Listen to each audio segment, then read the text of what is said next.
Hey, what's going on, everybody? And welcome to episode 172 of the Bench Time podcast with Todd and Brett Wiley of Wiley's Scale Modeling. Yo! We're back. I forgot. I gotta hold on. I'm cleaning off the goddamn cobwebs on this thing. Oh, Whoa. man. Whoa, there's dust on my microphone. I know, man. Awful. I gotta blow the microphone I was off. hooking this shit up and I couldn't remember how to do it. Oh my gosh. I couldn't remember how to do it. Well, it's been a All those times we did it, and Go ahead. I was forgetting everything. I kept running out of here and going to grab this or grab that, and to hook it up. And I'm like, oh, man. Yeah.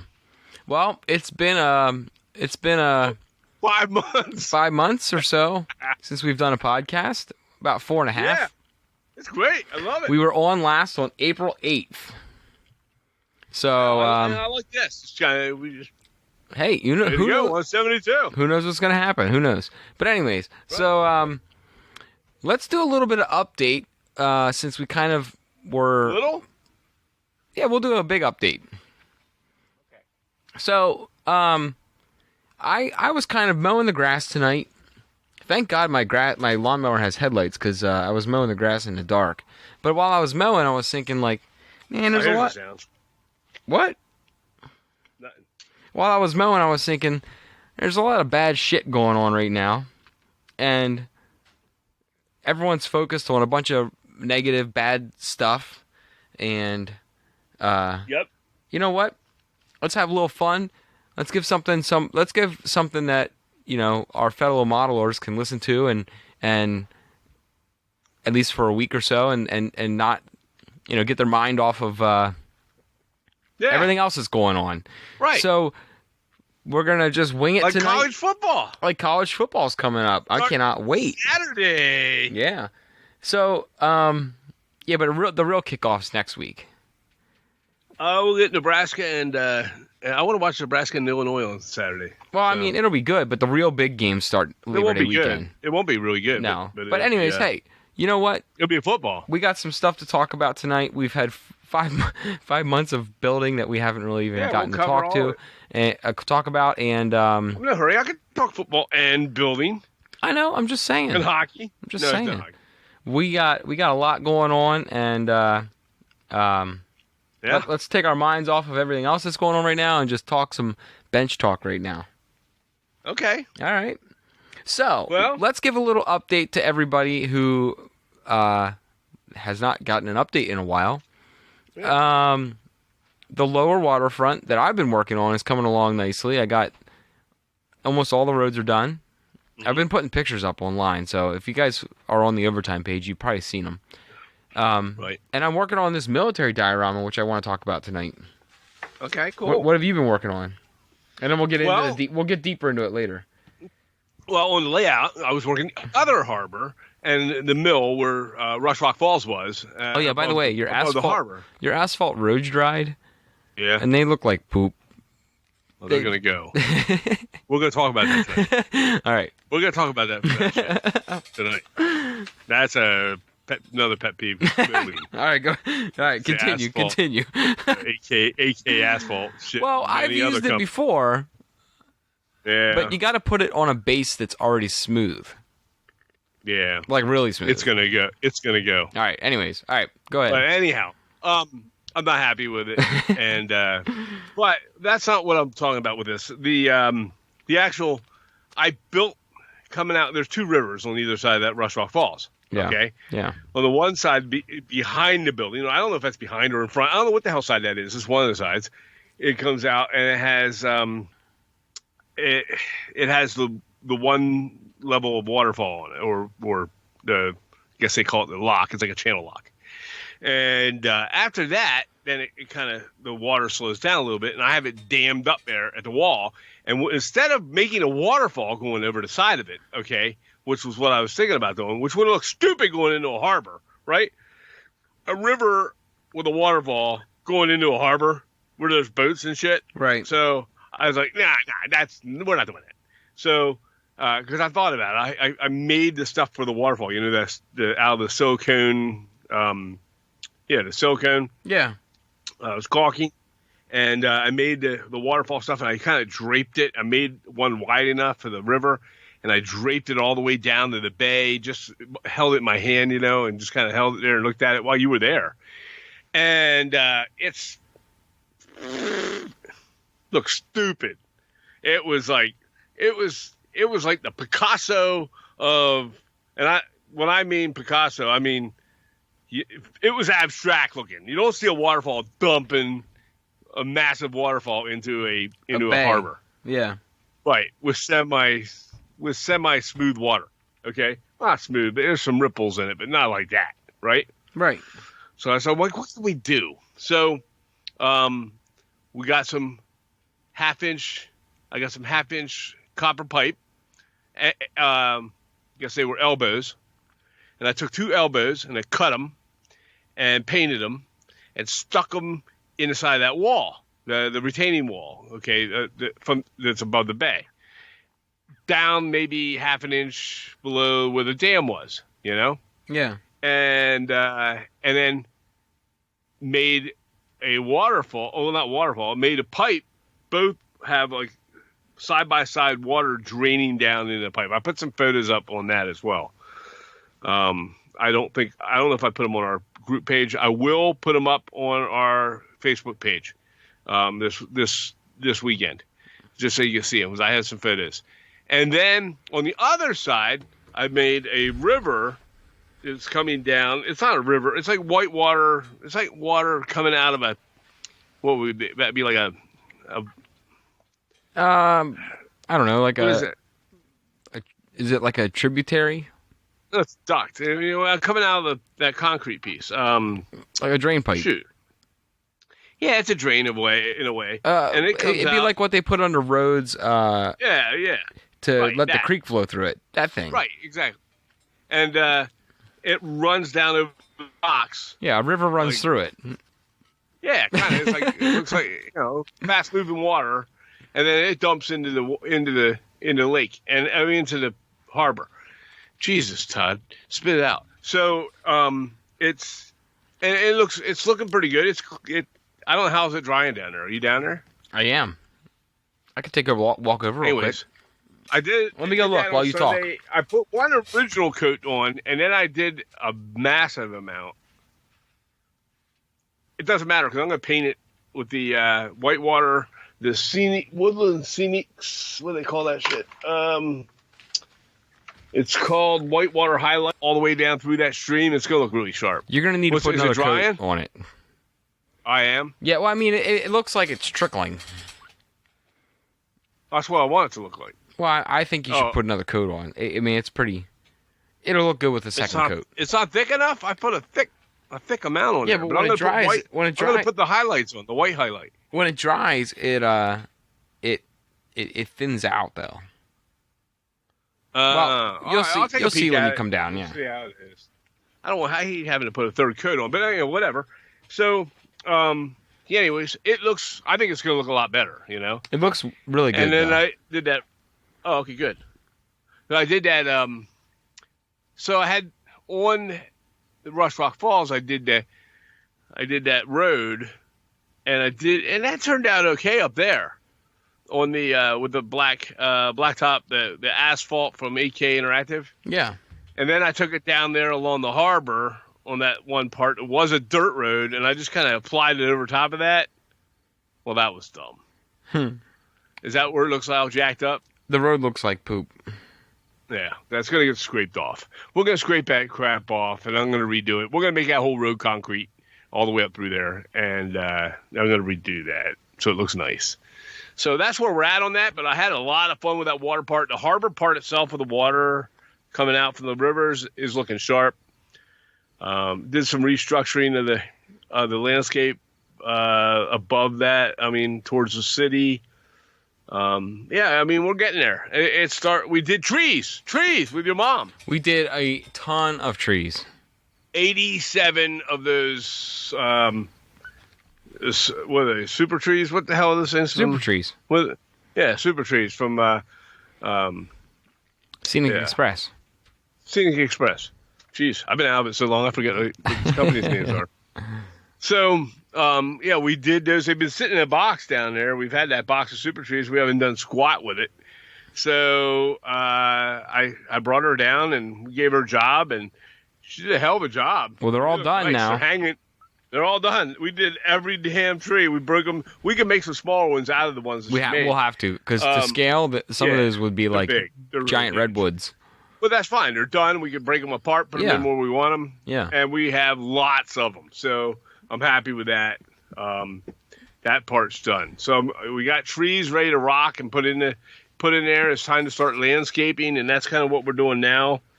And Brett's doing a hell of a job with that on his end with that lower harbor. So I mean, it's coming together slowly, but it's coming together. What about buildings? What do you got going on with that? Oh my! Well, where do I start?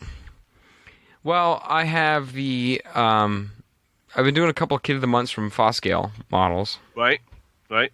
But I've also been doing I've been opening and closing. That's about how far I've gotten with the box. You ever do that? You ever open a kit up and you're like, I need to start this, and then you pull all the pieces out and then you look at it and you're like, I'm not ready, and then you put it back. And then you open it up again and you're like, Or you get another one, you start another one before you do that one. Yeah, and you had it open. One more. You had it open and laid out and ready to go, and you're like, nope, I need to do this other one first. Right. So the one I want to do next is the Wiley & Son paper mill from CCK.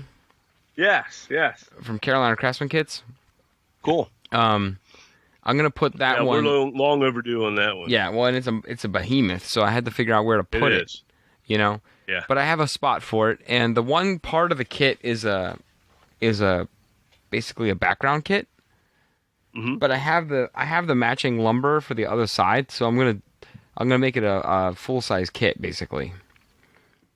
Oh, cool. I'm going to that building will not be a background building. It's like the middle section that connects the two full buildings. Right. I'm gonna duplicate those back walls and make it the whole way around. But I'm not gonna do it in the same layout that is on the box because it won't fit. It won't fit where I want to put it. So what I'm gonna do is actually put half of it uphill and half of it. I'm gonna do it like I did the terminal kit. Okay. Where I'm gonna build it on the side of a hill. So all three buildings will be on different levels. Oh, cool. So it'll look good. I think it'll be fun kit. That's gonna be my next one. The other one I wanted to dig into was where is it here? Hang on. Well, you built that big skyrise plastic building. What's that? I'll wait till you get back. No, I'm here. Yeah. The other one you I built do that is big plastic building up top, the big one. Yeah. Well, yeah, I finished that. That's been since then, and that was huge. That was the Ashmore Hotel, but I'm not done with it. I got to put some awnings and stuff on it. But that stuff will take. Still badass. It's huge. It looks good. It's everything we thought it was going to be on top for big buildings on the top center part of our city. Well, it's like where we'll be able to use it for it's 360. It's like the focal point in the center of the city. Right. So, and I have that the other one I did that made it into the radio station. Right, and I got one. I got two of them here that I got to put together. They'll be big and it'll fit up there as well. You know what that reminds me of now that I'm looking at it? You ever drive up 81 North and you're coming into like Wilkes-Barre, Scranton? Yeah. And there's a bunch of buildings. Wilkes-Barre and Scranton are kind of like built on a hill. Uh-huh. And you come out for the mountain there off 81 and then you're just like in town. But when you're coming into town there, it's a bunch of smaller buildings that lead up into the center of Scranton. Yeah. And right in the center of Scranton, there's a couple tall buildings that just stand out. That's kind of what one is the Scranton Hotel, right? That big hotel there in Scranton. I stayed there with your mom. So I thought that would be a fun weekend. Woo! And they filmed The Office there. But Well, they did, but I'm talking about the hotel. The hotel Well, they didn't film it was there, but that's actually where the it was Scranton set. train station. Right. That big, tall hotel was actually, especially the lower portion of it, was the Scranton train station, part of the Pennsylvania Railroad train station. Right. And it's gorgeous inside. Yeah. Really nice. But Yeah. but that's kind of how this building looks. That's probably what you're seeing when you go in. Yeah. Well, that's kind of what this building reminds me of. Is Right. We'll have like 3 or 4 large buildings in the center of town, and and they don't really fit the rest of the city. But what it would to me mean is it's like the beginning of that. In this time period in the 40s, it would be the beginning of that town, the smaller coastal town, starting to get some bigger commercial buildings. You know what I mean? Right. So, in that boom of a lot of, medium to large sized towns in the early 20th century, when it became commercialized and these bigger companies and bigger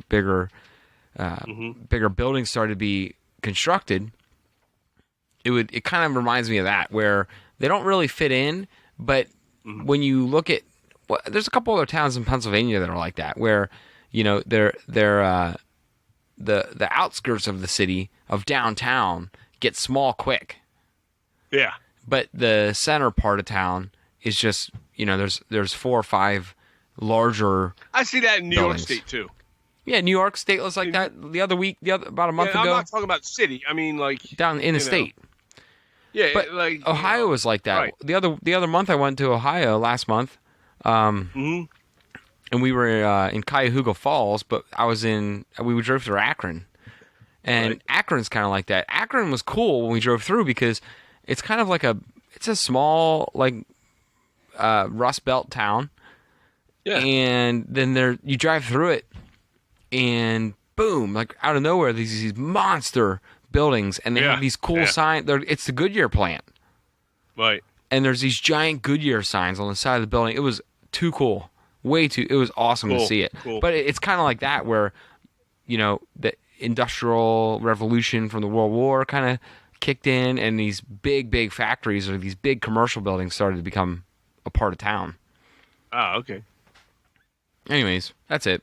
I'm off that rant. No, it's good. Oh, what else I had working on? So, a few other buildings. I want to start the Riverbend Chapel from Foscale Models.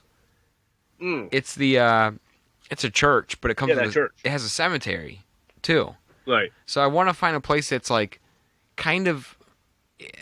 It'll have to go near the outside of the layout, probably up near your wharf that you're working on. Ooh, I got room up there. And I want it wouldn't fit downtown. Right. Because it needs a little bit of room for like the cemetery part. It needs some grass. But it'd be cool. I got a spot. It'd be cool to put that chapel there and like near the water, kind of on the outside of the town. Yeah. How about that back bend? That back bend behind, back where that switch is. Yeah, that'd be cool. Because it's kind of it'd be to me, that kind of building would be something that was built. The city was built around it. You know what I mean? Yeah. Like it's an older building from town. Right. And it might have probably at once been on the outskirts of the city, like on the way outside. And now the city has kind of consumed it, but it's still near like the outside of like the downtown part. Yeah. You know what I mean? Like you see that when you see that in our area, where there's some like old church buildings they have some land. They have some land that they haven't been built on yet, and they're kind of stuck in the middle, like the middle of like where it's starting to be developed now. Yeah. So that's where I want to put it. I want to put Riverbend Chapel there. Cool. So what else have I been doing? Before I get into my big one, I was 3D printing. Fired up the 3D printer, and I was printing some. What do you call them? Like row home fronts. Yeah. And they look cool. Yeah, it turned out good. I have 3 now. Oh, good. So I printed the first one. It needs a little bit of cleaning up, but I put the supports in the wrong place. So for anyone that is not familiar with 3D printing, you have to put supports in, or else your print will fail, and it'll look like it'll be a mess. It'll be a glob. Yeah.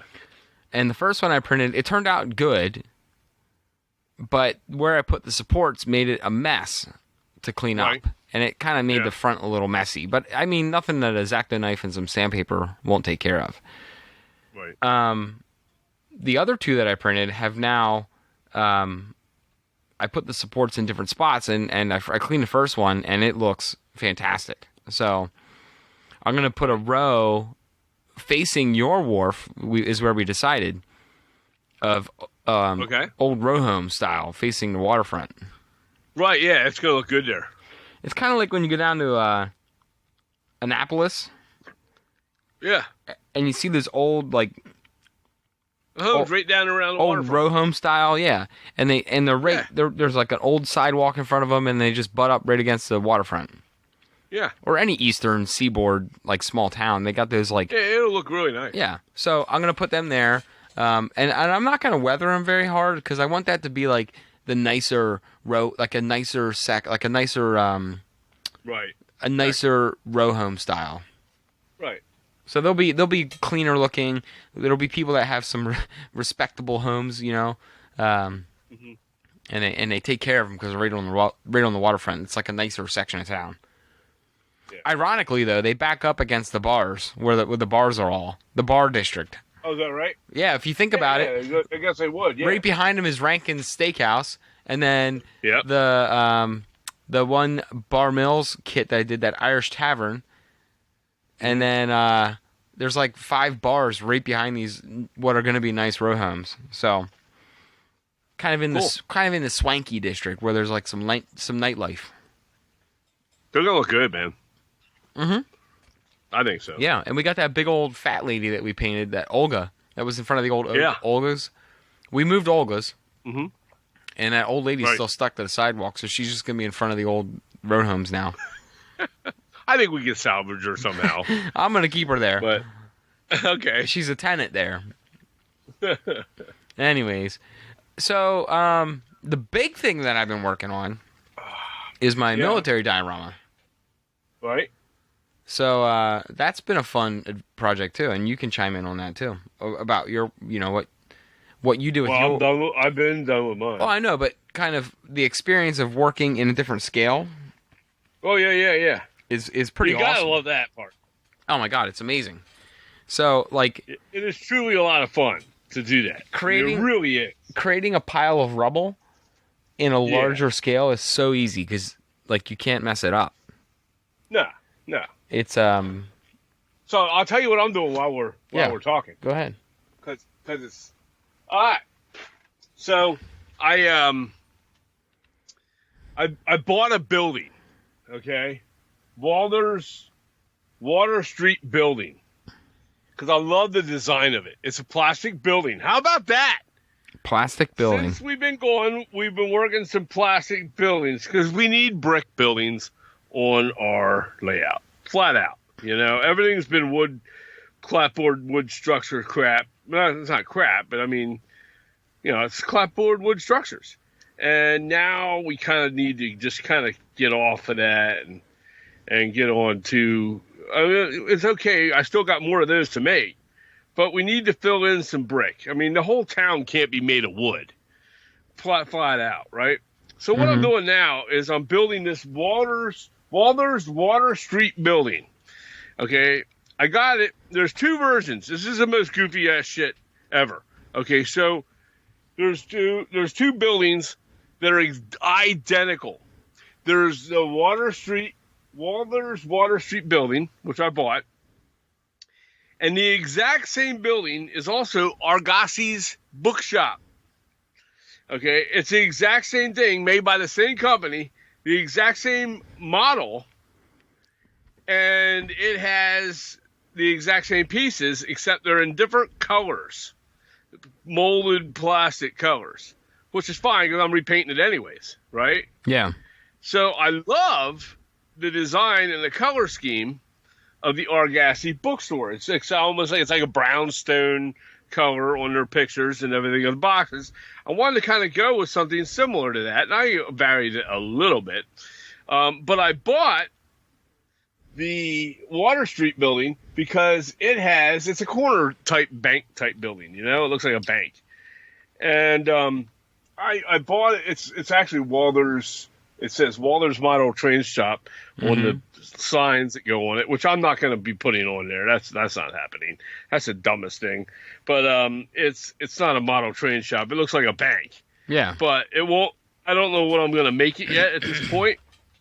But so as I was making this building, I'm thinking to myself, I'm painting it the same color as the Argosy Bookshop, more or less. Okay.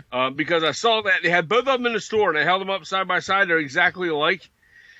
One was like $2 more than the other one, and me being the cheapskate that I am, decided, okay, you know what? I'm gonna just I'm gonna buy the cheaper one of the two, save $2, because I'm gonna repaint every wall anyways, because I do not want this thing to look like plastic. And I'm going to I'm gonna paint it the color of the one I like, Yeah. So, which is what I did. So now I got it all done. I painted every single part. I assembled it. I showed you the photos. Yeah, it looks awesome. It turned out real good. And but I'm looking at the brick, right? Well, the brick just brown brick because I painted it brown brick. Right. But now here's the thing with plastic bricks. I wanted to put some mortar lines in it. Well, guess what? Are the lines really shallow? Yeah. And it's starting. I put mortar lines in it I was using washable temper paint in white. Okay, to fill in, and I thinned it, made it real thin wash, and went over it, and it dried into the mortar lines, but it looks like poop. It looks like poop. So now I'm going over every bit of that mortar and removing it from the model with a grout sponge piece that I have soaked in water. Yeah. And I'm removing it all. It looks like Jack. It looks like shit. It looks like shit. Hey, you know what? Sometimes you get a turd. Because I think the building. No. I didn't mean the building. I didn't mean the building. But sometimes, you don't lay an egg, you lay a turd. Yeah. And then I'm like, you know what? This thing was looking awesome. And then I put this on, and I just made it look like total shit. And so now I'm removing it. The nice thing about plastic kits is they don't absorb paint. Right. Or stain. And I can remove this. It's just coming off rather easy right now. Right. I may have to do 2 coats of it because I put a lot of this stuff on. But and then I'll just, you can wash it off. And if you don't want to like it, guess what? Paint it. Yeah. So I'm kind of enjoying the plastic model thing for a little bit. It's not going to be a regular thing. I mean, I much rather build the Craftsman kits, but I'm kind of having fun with these right now. And we got to have some. And I'm not knocking. I know there's going to be people out there going, but you can get laser cut brick. You should just order the stuff that's laser cut brick. And we got some of them laser cut brick things, okay? And I know there's companies that make out the laser cut brick, or they have there's what is that, the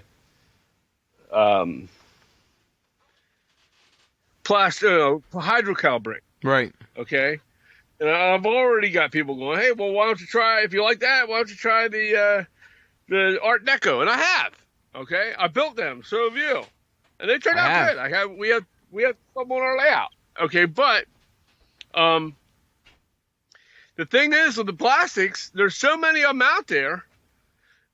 There's some really cool ass designs, and no offense to the Craftsman kit brick era, okay, but there's not too many of them. No. There's like 3 or 4 companies that are making them. One of my favorites was the 4 companies that are making them. One of my favorites that I did was the Blue Slipper Tavern. Right. Exactly. It turned out beautiful. They're beautiful ones. You know what is beautiful about them when they pull them off well? What? Is how deep the brick texture is. Yeah, and it allows you to do that mortar without the problem like you had earlier. You can't duplicate that with this plastic. Right. You can't. However, there's not that many designs. Right. Like, so for each one of those companies, they don't have with the plastic, I got there's 100 or so different designs I could choose from to make,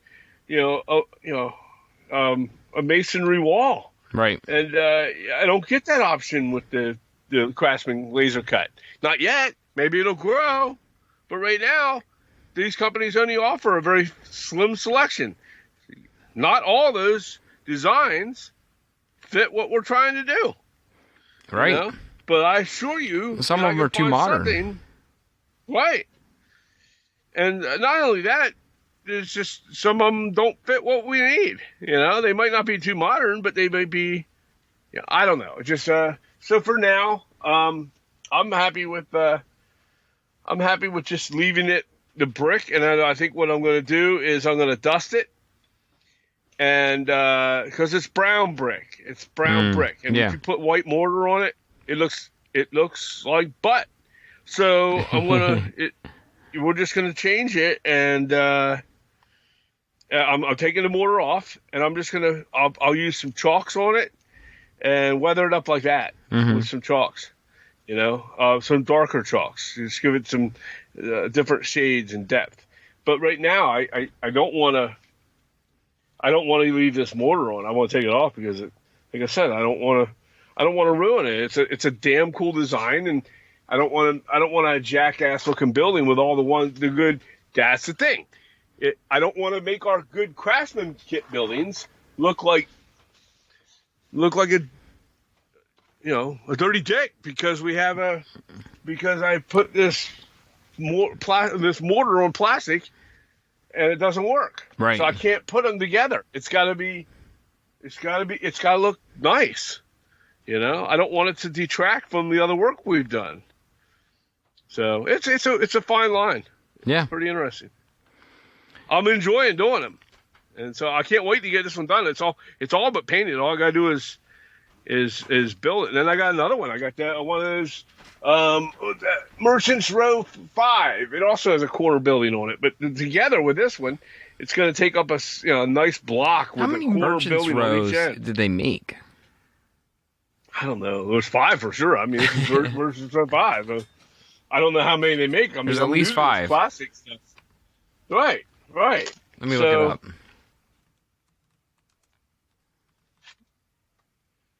There's at least 6 because I just found a Merchants Row 6. Right. Let's see if there's a 7. Nope. Looks like 6 is it. Okay. Still, I know they pumped a bunch out. We don't have that many room. We don't have that much room for them. I want to buy one of these brick buildings like this and mortar buildings, or concrete type buildings. I want to buy the smaller buildings. Right. I don't need too many. We don't need too many of them. I need them smaller so that way we can put them in different spots. I don't want a whole row of them lined up all over the place. Right. Because then it looks like everybody else's buildings. I want to put them in at different angles and maybe cut some of this plastic into different sides. That's one of my favorite things is modifying those Walthers kits or DPM kits. Yeah. To where they don't look like the DPM or Walthers kits. Right. I did that with one of the DPM kits, and I don't know which kit it was, but I remember I glued it to the side of the radio station. And now it's like a weird triangle building.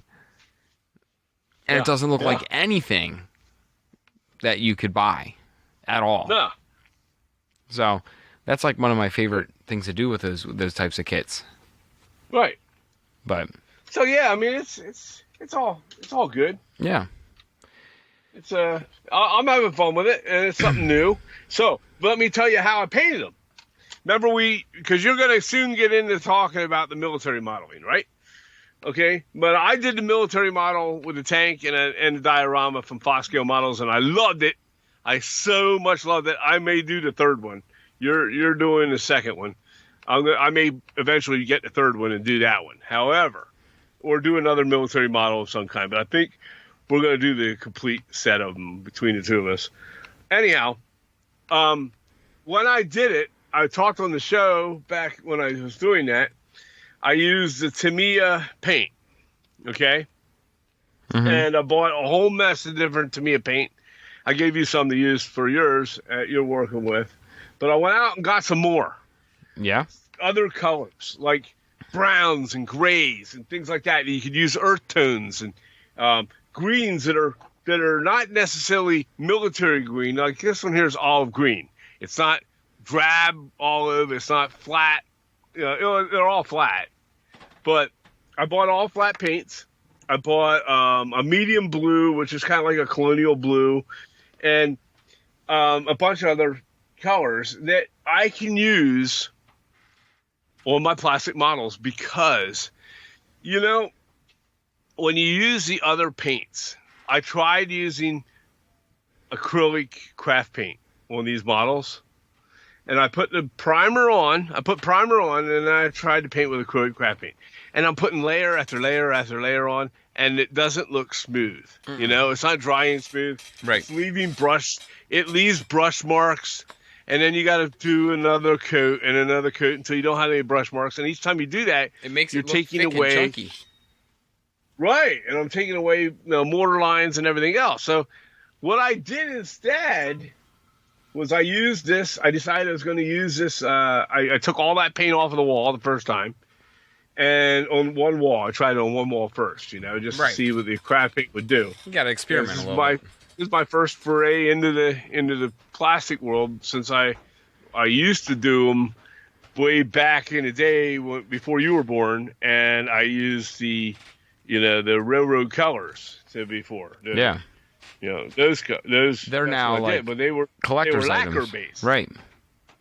And but they went on relatively smooth if you didn't want to airbrush. Well, I don't airbrush, but you don't airbrush? Paint, not yet. No, it's 2021, no, Dad. Get with it.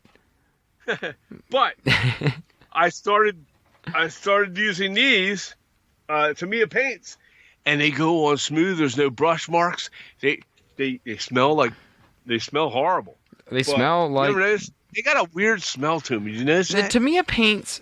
Let me open one up. Do not smell... They have an odd smell. And this is a safety warning for everybody listening. Do not directly smell... There's something odd about that. I don't know what the hell's in them. It smells like it's got alcohol, like a rubbing alcohol. Plastic. It's like a melted plastic. Plastic, yeah. Like it's probably... I probably just took 2 years off my life just now smelling that. Probably did. But, I've been painting it, and I'll go to work the next day, and I'm sitting there in my office, and you know how you get, like, the odors that go up inside your nostril? And they're stuck? Like, yeah, it's, like, stuck in there, and you smell it for a day or two. And you're like, is it on me? Am I walking around smelling like this? Yeah, I'm drinking a cup of coffee. I was like, that's not coffee I'm smelling. Yeah, and you, like, taste it on your coffee? I'm sniffing my coffee. I'm, like, I had, like, a muffin or English muffin or something on my desk, and... You know what else? Not that. You know what else does that? Oh my God! It's that paint. It's stuck in my nose. You know what else does that for me? If I get a little tiny bit of 3D printer resin on my hand, oh my God! Mm-hmm. Everything I eat, smell, whatever for the next day, I can smell that damn resin. That's what this is. I smell this. It's like it gets up in your. What do they call that? Like the pores inside your nose, and it's just there. And it eventually goes away. It gets stuck in your sinuses. You won't smell it all the time. It's not all the time. It's like a certain way you breathe, and the next thing you know, you're going, hey, and I'll be like somewhere else in the office in the building, and it might be an hour or two later. And then you're smelling Tamiya paints. There it is again. I just got it again. Why did it come back? Right. And it's weird. But I love it. I love how it lays on the plastic. I love how it dries quick, and not only does it dry quick, but I don't have to. On some cases, I don't have to put 2 coats on. One simple coat. I have and it looks like it's airbrushed. I have rarely had to retouch anything I did with Tamiya Paint. Nope. I love it. I love Tamiya Paint. You know what's even better? You know what's even better? It's not expensive. What? No, it's not. It won't bankrupt you. Like $2.50 for one of those little jars. You know what's even better than the Tamiya Paint on paint? What? Is the Tamiya spray paint. It goes on smooth. What'd you go in it first? No, because I only ever used it on the tank, so I can't really say. Okay, well, for my one time experiencing it with the tank, holy cow. So there's two things about that Tamiya. No runs. There's three things about the Tamiya paint in the spray can that I will love. Number one, it goes on like smooth, like warm butter. Right? It does. Number two, holy cow, does that little tiny can have a shitload of paint in it? when I first I had to get a second can, but when I first bought it, I'm like, this thing's gonna last for like half of my tank, and then I'm gonna have to come out here and buy another $6 or $7 can of spray paint. Yeah. Well, no, I still have enough to do probably a whole other tank. It's that stuff. They pack some paint in there. You know what? Yeah, you do. Rust-Oleum and Krylon need to take a lesson from Tamiya. Yeah. For the size of the can. Did your can clog? No. It didn't clog. It went on smooth. There were no runs. Yep. And you know what? The third thing, I just said that, and you said it earlier, unlike trusting a wet fart, there were no runs in that paint. No. You know, sometimes you eat some spicy food, you can't trust your farts. But you know what you can trust? Tamiya's paint. Yep. I'll be honest with you. I think I'm gonna start stocking up on Tamiya colored acrylic paints and getting rid of some of these big heavy bottles of. I mean, I'm gonna keep some of the craft paints because I need them for the wood. Okay, for doing wood buildings. Yeah, and you know what? Craftsman kits. I don't know if I want to use Tamiya paint on the wood Craftsman kits. No. But on plastic, I'm going to get a collection of this, and then I'm going to go through the Craftsman kit stuff, and I'm getting rid of the stupid purples and plums and all the stupid-ass colors I bought because they were on sale. Oh, that's great. I got a sale. You can buy three for $1, and you're buying all the stupid-ass colors that you'll never use. Right. And then they take up all the room. I did just buy some new... Oh, talking about acrylic paints, Dad. I went to Michael's, and I got a new paint haul. You ready? We are all over the place with tonight's episode. I don't care. We haven't done this in a while. I got a 16-ounce Art Minds Cocoon, which is it's a necessity. Yes, I have a bottle here, by the way. So we're never going to run out. Now we have 50 ounces of Cocoon paint. This is an 8. I have an 8 ounce. What's yours? A 16 ounce. 16-ounce can. So okay. All right, before I get into my paints I bought, here's a water tip for everybody. So in the past, we've used Liquitex gel gloss medium. Yes. And you can use that, or you can interchange it with the Mod Podge gel gloss. Right. And it's got to be gloss. Don't buy matte. I made that mistake once, and I have a matte container, and I started making waves, and I realized once it dried that my waves were flat. But, or they were foggy. I do have matte as well, but here's the thing with the matte: it has a purpose. What? Well, if it almost works, and you can put it on things, kind of like you do with Dull Coat. Oh yeah, but you use this and you put it on real thin. You may have to thin it out a little bit. Right. But okay. So, anyways, here's my tip though. Michael's started putting out their own brand of gel gloss medium. So you're not paying that, and it's half the price. It's half the price. Yeah. Right. So you can get the what That's good to know. What size is it? An 8-ounce container of Liquitex. Yeah. Is like $16.99. Something like that. Oh, I think it is because that's what I bought the last time. Oh, okay. You know, you're looking at $17 for some Liquitex. Right. And don't get me wrong, the Liquitex gel gloss medium works awesome for waves. It works great, and it's cheaper than the Hobby Waves or the Hobby Water by volume. But the Michaels brand was like $9.99 for an 8-ounce can. Right. And I'm guaranteeing Michaels is using the same. They probably buy it from Liquitex and put the Michaels label on it. Probably do. But anyways, just a hint: if anyone's looking there to do some water, the Michaels is starting to put out their own brand, and I forget what it's called. It's not Art Minds. It's like it's not called Michaels Gel Gloss Medium, but you'll see it right beside the Liquitex, and it's an off brand, and it's like 60% of the Liquitex cost. That's insane. I haven't tested it yet. I have not. I'm sure it works just as good, but when I saw it, I was like, "Oh my god! If I didn't have a whole, if I didn't have enough Liquitex. If I didn't have enough Liquitex to have own stock in the company, I would have probably bought some. But I'm already invested in this Liquitex. I got to use it up. But I'd be interested if anyone's out there working on water and picks it up. I'd be interested to see how it works for them. But let me get into my paint haul. I got some new craft paint. Okay.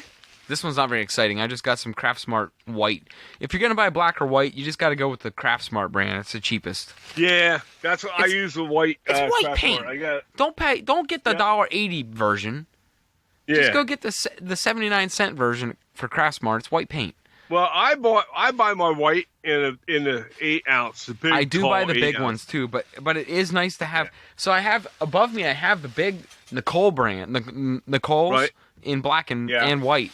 But it's also nice to have the little bottle every now and then if you just want to do a little squirt, and you just want to like mix a little bit just to lighten up a shade. You don't have to get the big bottle out and dip your brush in and dirty a brush or pour a whole bunch more out than you need. The small bottle is nice to control when you're mixing. Well, I use a small bottle, and I use the big bottle to fill the small bottle. I know, but it's nice to have the small bottle of white if you're just mixing. Oh, yeah. Because you can control that squirt. You go a little squirt, and you're good to go. But anyways, what's that? How was that again? A little squirt. Anyways, here's my colors that I'm really excited about. Not this other one. This one's just another Craft Smart dark gray. You gotta have dark gray. It's an essential. Okay. All right, here we go. I got slate gray from Deco Art. Right. And it is a bluish. It's not blue. It's got a warmer, a cooler, not warmer. It's got a cooler bluish gray tone to it. Yeah. And I'm going to use that one on a new building we got, which is actually. Let me grab it real quick. It is from the Kid of the Month Club from Foscale Models. It is the Pitkin Rope and Net Company. Oh. It's a little dock building. By the way, if you need some Kid of the Month kits, Dad, you got some. We got a couple. We got to build. And thanks, shout out to Doug. He is doing some awesome Kid of the Months, and I apologize, Doug. I have not been building them to the I've not been pumping them out as fast as I was, but life and work was a nightmare this past summer, so we're good to go now. We're going to be building them out. Anyways, I'm going to build that one, and I'm going to paint it this slate gray because it's really dark. It's not as dark as the one you just did with the furniture. Oh, well, I did that, yeah. It's not. Well, it was supposed to be Fenwick funnels from CCK. Now it's Fetterman's Furniture. I made it Fetterman's Furniture. Where'd you come up with the name? I have some friends that I went to high school with. Oh, okay. And we have a little text group that we all text together. There's about 8 of us. And I made one for Dewey, my one friend. And now I'm making one for my one Dewey's boats. one of the girls that's in the group. I named them after different people in our text group. And their last name was Fetterman. Was the Dewey one the boat and sail shop? Or boat and sail? Yeah. That was good. That was a cool little building. So everybody in that group, I decided I'm going to name one after them, either their first or last name. So that was the second one. But, actually, it's ironic that you brought that up. Hmm? Because this Kid of the Month one that I'm going to do, the one I just talked about, I'm going to do one for... These are like my closest friends from school, so when I grew up. It's cool, because you're kind of, they I'm sure they think it's awesome. Yeah.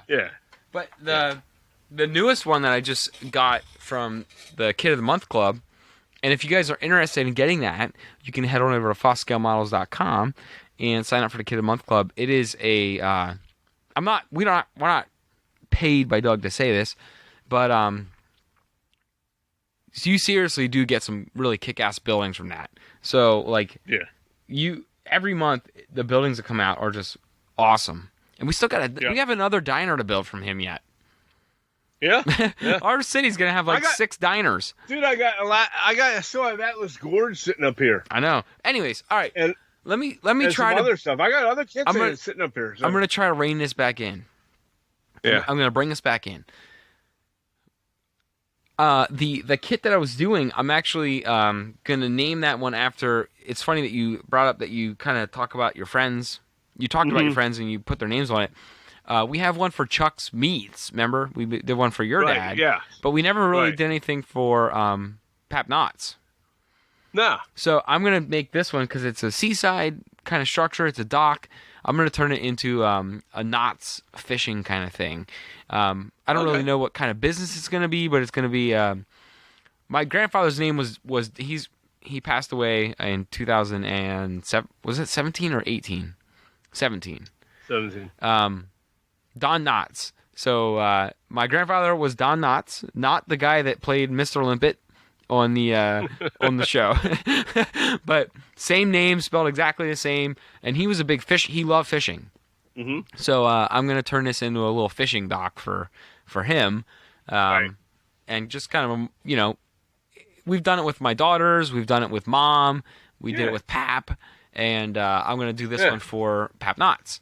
So and it's gonna be a little fishing thing, just to kind of it's cool. It's fun to do that with people that are close to you or friends or things like that. Or we did the DeSantis vinegar. We changed that from Sasson vinegar to DeSantis because we got a kit from we were fortunate enough to get a kit from his collection, and we turned it into DeSantis Vinegar Works. And I personally I don't think I ever met him in person. But he's all over Facebook. No, he's on Facebook all the time. All over the modeling. He's a great guy. He's all over the modeling communities, and it was kind of cool to just have. He's a hell of a modeler too. It's cool to do this though, Dad, and do it that way, and have little pieces and little stories of. Give back to people, Well, and you're giving back to them, but like it's not theirs. But in 10 years or 15 years. Their name's still in this building, and you kind of memorialize them a little bit. And whether they're still with us or they're not, like my grandfather, it just personalizes your layout a little bit, and it's fun to do. And I know a lot of other modelers that are listening to this, especially ones in our overtime group, have done the same with their parents or grandfathers or whoever who are no longer with us. Anyways. I'm trying to clean the keyboard on my laptop. I didn't know what... I thought you were hissing at me. No, it's that spray can. I don't know what your mom does on the keyboard, but it looks like a pigeon shit all over it. Oh, anyways. So let me bring it back into the paints. I got 2 more paints to talk about. Yeah. I've had this one before, but I ran out of it, and it's probably one of my favorite colors to work with. Right. You ready for it? Yeah. Spanish olive. Oh, yeah? We don't have enough... That sounds what? Like an exotic drink. Sometimes you come home after a hard day of work, you put on a little bit of... drink. You put on a little bit of smooth jazz, and you drink a Spanish olive. In your martini. You put a Spanish olive in your martini. Yes. Yeah. A little salt around. And do the cha-cha. Yeah, you do the cha-cha, and you do the cha-cha slides. You go down to your workbench, and you do a little work. You loosen up with a Spanish martini, a martini with a Spanish olive, and you get to work. Yeah. Anyways, olive-colored buildings are. We have a few of them, but I love olive, like that weird not army green, but that olive green building color. I don't know what it is. I don't. This is going to go off on a little tangent, so I'm going to give my other color real quick. Last color I got was sand gray, and it's like a warm gray color from Americana Paints. Right. And I'm going to say right now, I'm going to put this on the record, Americana Paints are cheaper than the folk art paints. Yes. And they are just as, I think they are the same paint. They are just as good. I think so too. And I think they're made by the same company. They're probably made both by Plaid. Yeah, I don't know what. Oh, no, this is a Deco Art. Deco Art and It says Plaid. Deco Art, but I don't know who makes it. Let's see. It doesn't say Plaid anywhere. But anyways, Americana paints are a little bit cheaper if you're looking to stock up on your acrylic paints.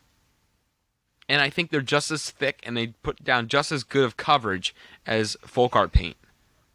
So, well, Deco Art's made in Stamford, Kentucky, and Plaid is made, or the folk art is made in Georgia, Norcross, Georgia. Well, I will say this right now. I've been buying more Americana paint than I have been folk art paint lately because the last 3 colors I named here were all Americana paint because I'm not...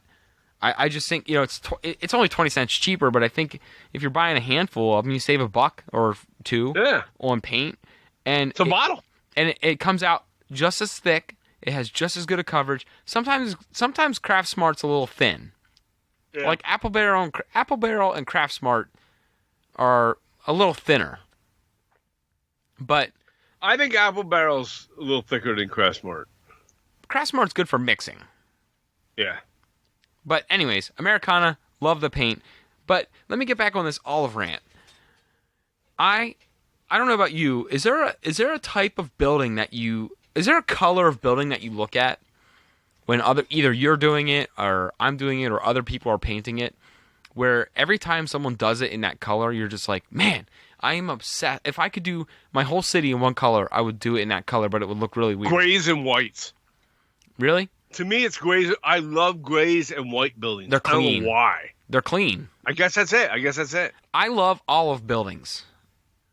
Not green. Like I'm looking at REA Freight. REA Freight's a cool building. It's green and red. It looks really cool. We don't have any other green, like pure green buildings except REA Freight. No. But the way we did REA Freight, it's okay. But that's more of a... what the hell was what I used for that? Was that holly? It was holly, yeah, because we bought a bunch of it. Yeah, it was. I have some here. But holly leaf was, I think. No, it wasn't. No, it was... It wasn't either one. What? It was dark pine. It looks like the same color that you did Sanborn coffee in. Yeah, I don't know. Anyways. It was either... Yeah, something like that. I am obsessed with olive buildings. When people do a building in that off-green olive color... I don't know why. I don't know what it is. I get like a hard-on for olive buildings. I don't know why. Not to be graphic. I don't mean to be graphic. I don't really do that. No. But I love green. I love that olive green color. It's so cool. You can't overdo it. And I think... No. You know what? Honestly, I think my obsession with it began when I believe that you had a building that you did... Mm-hmm. from your past life in a different layout, pre-Brett Wiley. Yeah. Was olive green. What the hell building was that? I don't know. I did a bunch of them. So. Anyways, I remember seeing one at Grandma's house that was olive green. Okay. And okay. I don't know. I was obsessed. I love olive green buildings. I don't know what it is. It's just stuck with me. I want all those buildings back. Anyhow. Hey, we got 2. You need to redo that one, by the way. The one you have. Which one? With the stone facade. I have that one. The Magnuson? Is that a Magnuson? No. It's the one that she had in that old desk thing she had. Oh, that one. It's got stone and wood. That's the thing. If you I don't know where to put it. That's the thing. We're getting away from using this country type. Yeah, buildings. But if you redo that building and you rehab it and you make it more, you could redo it and pull a DIY. What do they call that show? What do they call that show? Where the fixer uppers. If you pull a fixer upper style on that. Well, I probably could. And you tear it apart. I just had so many projects, and that's the cool thing about this. What we've been doing now since we didn't do the podcast regularly. We've been scattered on a bunch of projects. We've been able to do all kinds of stuff.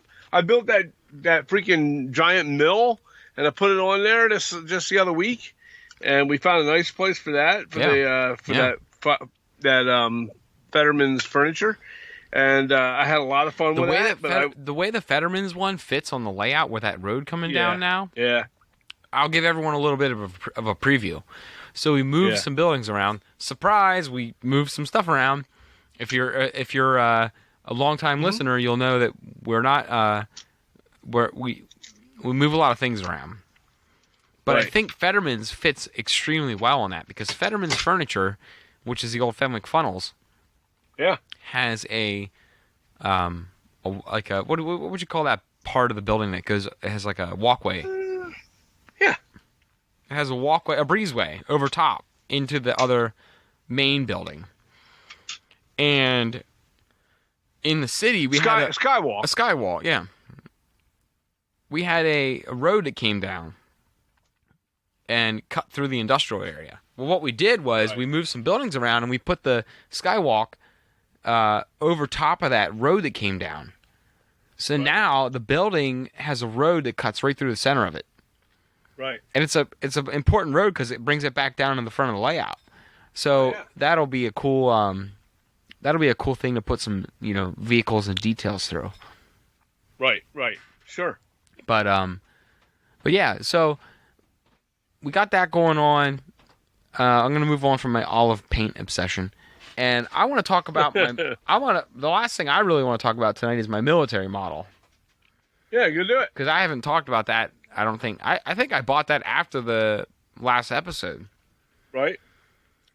So I'm building a military model. That's it. I'm just kidding. I am in love with this military model.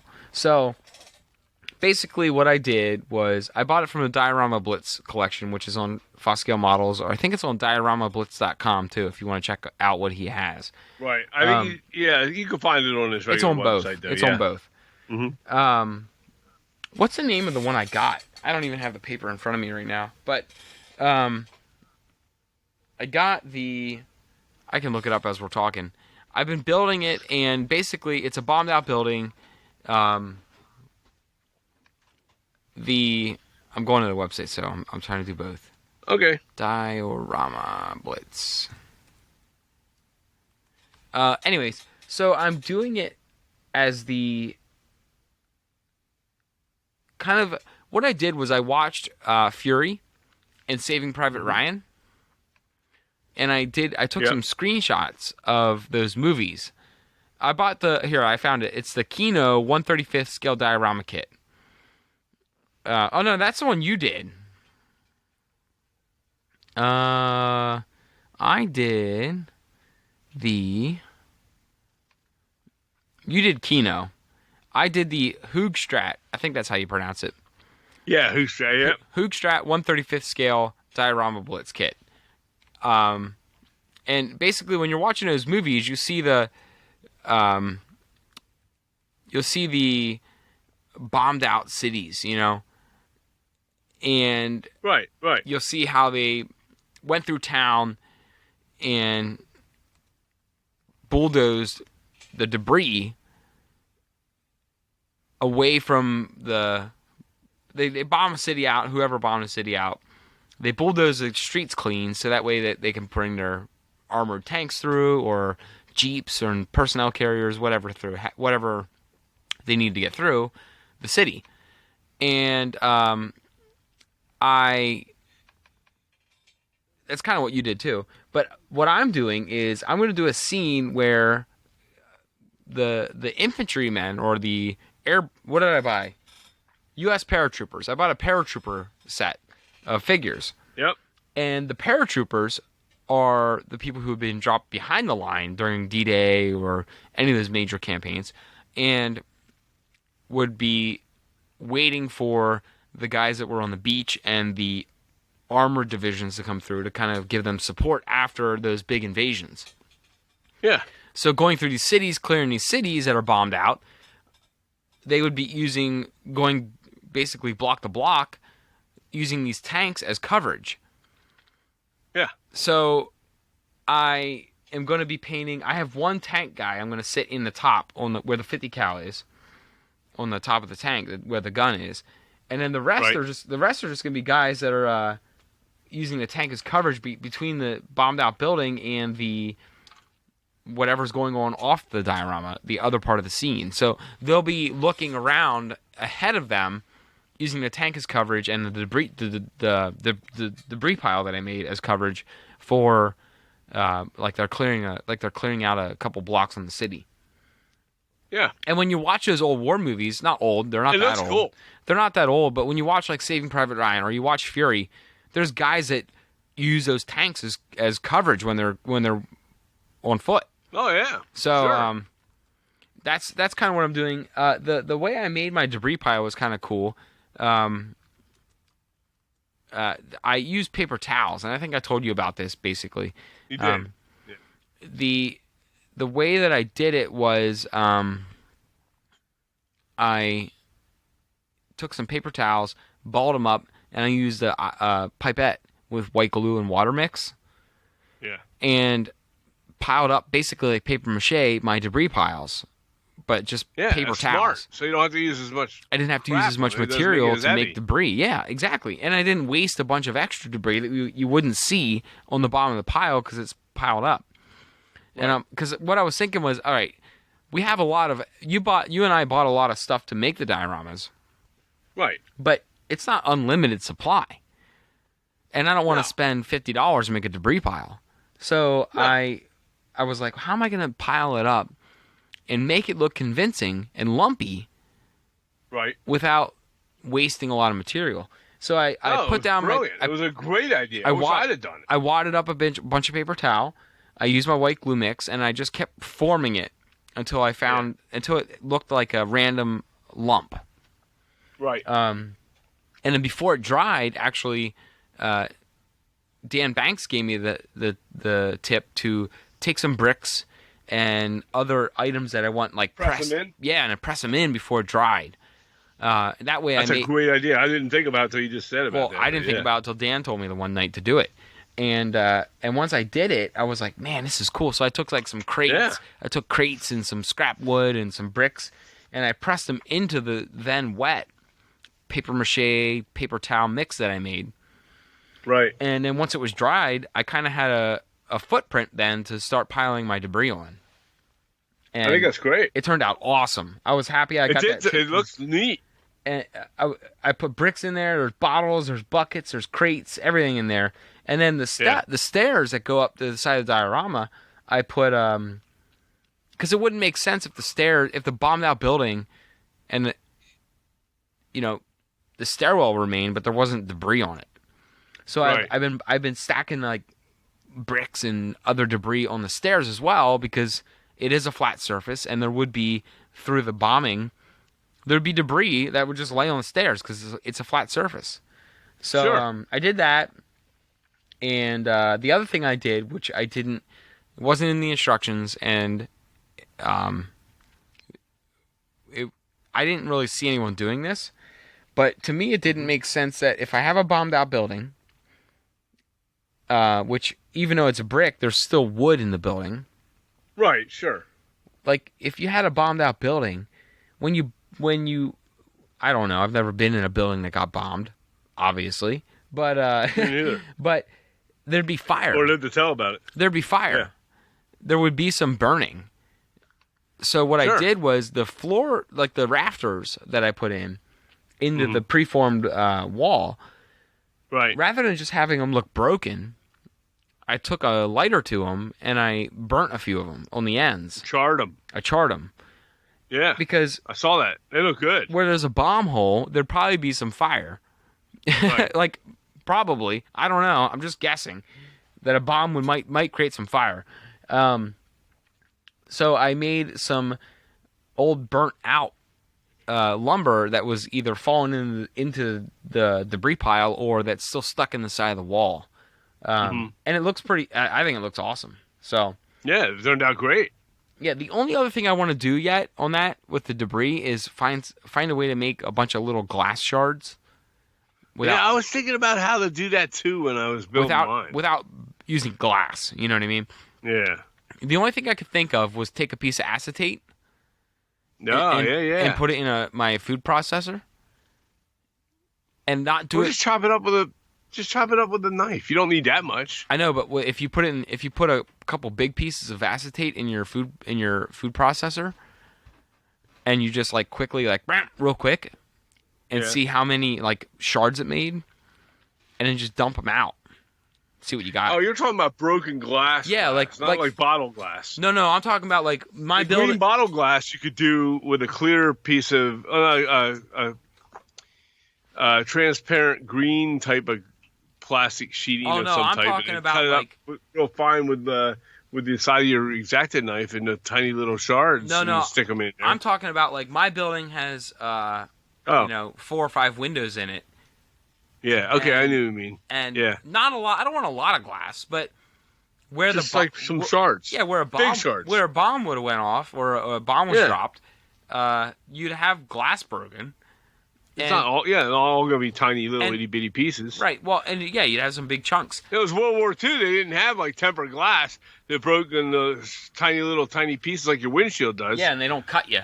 It was old, blown. Well, not blown glass. Oh, it'll cut you. Well, tempered glass. Oh, it'll cut you. Tempered glass? No. I'm talking about the glass back then. That's what I meant. But what I'm sliced in half.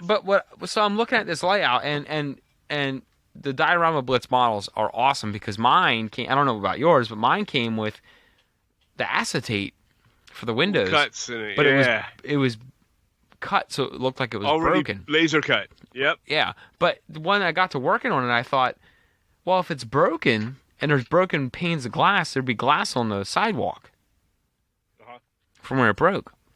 Yeah, so you think so. I want to get a couple pieces of acetate and just put them down on the sidewalk around the building. Not a lot, but just a few to make it look like there's those pieces that broke out of the windows that are broken from the cut acetate fell on the ground. It only makes sense. It's logical that it would be there.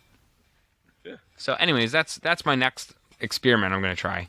You might just be able to cut the pieces up with a razor blade. I can. Tiny little pieces. I probably could. But it'd be more fun to do it in the food processor. Let me just use my damn food processor. It might be fun to do it that way, too. I already ruined it, and we're not going to be cutting any food in it. So I might as well try it. Yeah. Well, hell yeah. If it looks like poop, I'll just cut up some by hand. So we covered a lot of stuff, man. Yeah, we did. We definitely did. A lot of things. Oh, you were talking about that chalk art mines from Michaels. You can order that from Michaels, I believe. It's Art Mines chalk paint, and it has Cocoon. Doug Fiscali uses it heavily, so do we. But it was weird because I got a buddy of mine at work, and he was asking about how he's doing a sci-fi model. Okay. And his first one. Was he inspired by you? He asked. No, he actually inspired by photos I showed him of Jason Jensen's. Oh wow! So he's been checking out Jason's site, and then I turned him to some of the how-tos and tutorials from Kathy Malott and Doug Fiscali today.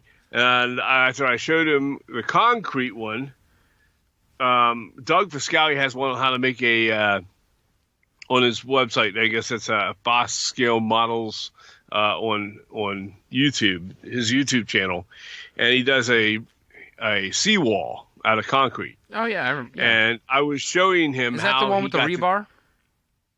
No, well, I know he has like the grains that are all, the different. He puts that sand in the bottom of the mold when he casts it, and it's like that. But he uses this Cocoon paint with getting some of the layering that he does with colors, and I use it heavy as well. So for lots of that kind of thing, for concretes and things. So if you want to go check that video out, definitely check it out. It's a great how-to on painting your concrete. I highly recommend it. It may be the very best one I've seen that's online on how to do that. Now, if you want to paint concrete on plastic, Kathy Malott has one on hers as well, and she does a plastic model with concrete and both that has a concrete base, and it turned out awesome on concrete how she did hers. She didn't use that, but she used her own methods, and I think she used some MIG paints and such. But both of them turned out very, very well. So there's a little tip to go check those videos out if you can. Yeah. It's Kathy Malott's modeling, and it's Millat. And Kathy with a K, and then of course Foscale, FOS Scale Models. So both of those YouTube channels have excellent how-tos. So does Jason Jensen. Jason Jensen's trains, and he's got a lot of how-tos, some amazing ones. He's put up a bunch of new ones too. So go check them out. Definitely, it's worth a watch. So yeah. And that's I'm sure most of the people listening are already familiar, but if anyone new's listening, go check it out. Right. So right. And then of course, but even if you're familiar with it, watch it again. You may have not seen those particular videos, so they're good. Or just watch it again as a refresher. Yeah. Okay. So, what music have you been listening to? You're gonna laugh at this. Couple months. Oh, last I'll couple tell you what months. I've been into, but go ahead. We've been not over a couple months. Oh boy. Well, I've been listening to a lot of metal. Yeah. I've been in the really heavy, like hard screaming metal lately. Not your cup of tea. I like some metal. I like a lot of metal. This is the kind of stuff where you're like, not like deathcore metal and shit like that. Oh, they're screaming. I've been into that lately. Yeah.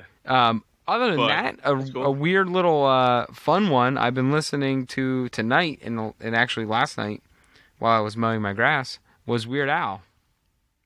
Oh yeah? I don't know why. I don't know what inspired me to listen to him, but I'm like, for some reason it came up on like my radio. Right. And I was like, oh my God, Weird Al. I haven't heard of him in ages. And I just started shuffling old Weird Al songs for some reason. Wow. I have not listened to Weird Al in ages. Holy shit. It brought me back. I have. Oh. No, you go ahead. I'm sorry. I'm done. Oh, okay. So I was listening to. I've been into lately. It's weird, but I've been into the Hollywood Undead. Oh, okay. All right. I've been listening to Hollywood Undead and Cypress Hill this week, but the other thing I've been listening to was podcasts of college football, since it's college football season. But Oklahoma Sooner, we're big Oklahoma Sooner fans. Boomer Sooner. And there's like 10 different Sooner podcasts out there. Oh, wow. And so I never run out of them. So I just sitting here and I get drilled night after night with Sooner podcast information from these guys, giving me what they feel is this and that and this player and that player. But I've been into listening to that kind of thing. It kind of gets me away from the normal depressing news of the world, and I can concentrate on football and sports and do my modeling. I enjoy it. You got to get away from it. So if you're out there and you'd like to listen to podcasts and you're a college football fan or a sports fan, most likely your team's going to have, whatever team you root for, is going to have a podcast out there or a bunch of them like that to listen to, keep you up to date on what's going on and hear all the rumors and all that. It's a little different change of pace. Yeah. No, I like it. On another note, coming up in October, I believe this weekend of the 2nd, I don't know the exact dates, is another, I guess they're doing the Craftsman Courtyard at Timonium at the train show in Timonium. Yeah. So I guess they're doing a contest. I'm leaning right now to putting a model into that contest on that weekend. I'm going up and entering one. Ooh. So we'll see. I'm definitely leaning to doing that. So we'll see what happens. Okay.